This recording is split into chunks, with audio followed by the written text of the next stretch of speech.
Hi, Park Junjun. Pupunta tayo ng DOJ ngayon. Kaya tingnan natin kung ano ang mga mangyayari.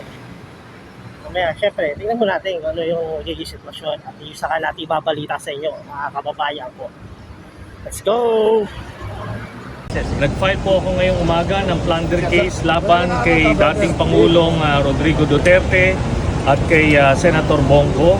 Ito ay tungkol sa mga government projects totaling 6.6 billion na inaward nila dun sa tatay at kapatid ni Bongo. Ito po ay maliwanag na plunder at lahat ng elemento ng plunder charge ay nandito sa kaso na ito. Sir, pwedeng malaman magkano po yung nabulsa? May actual amount po ba tayo na naibulsa mismo ni na Presidente at Senator?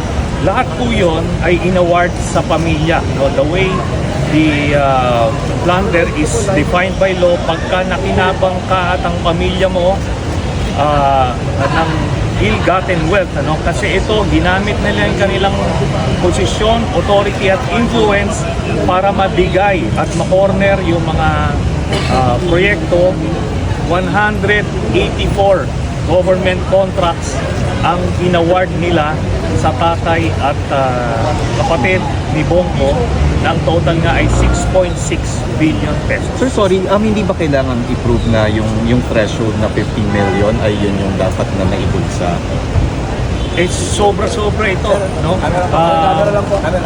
Ito ay plunder many times over kasi ang threshold ng plunder according sa Ombudsman is 50 million at kung 75 million according naman doon sa website ng Supreme Court, lahat ito ay kumbaga pasok na pasok many times over.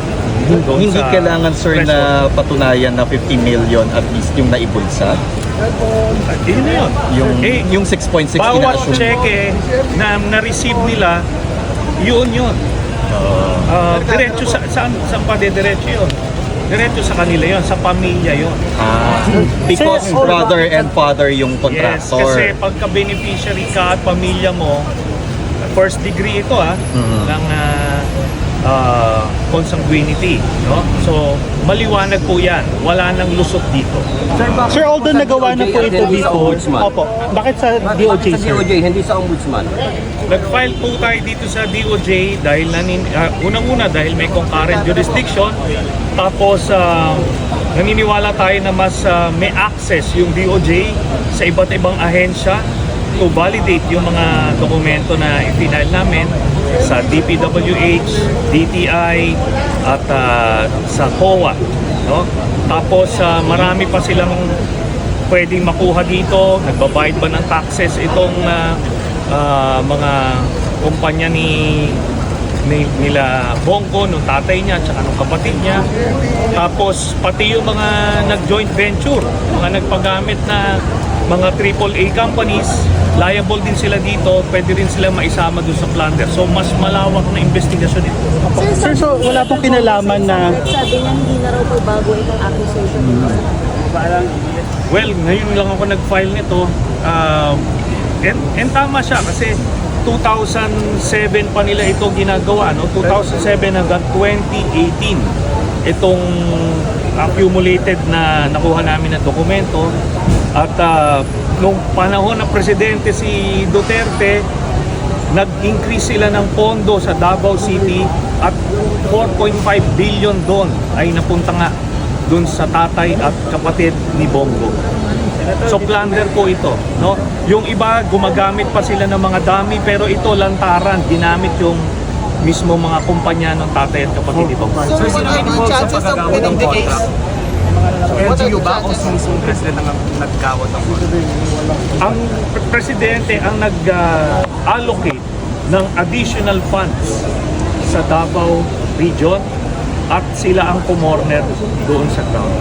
So yun ang very definition ng plunder. Pagka ginamit mo yung authority, position at influence mo para makinabang ka at ang iyong pamilya.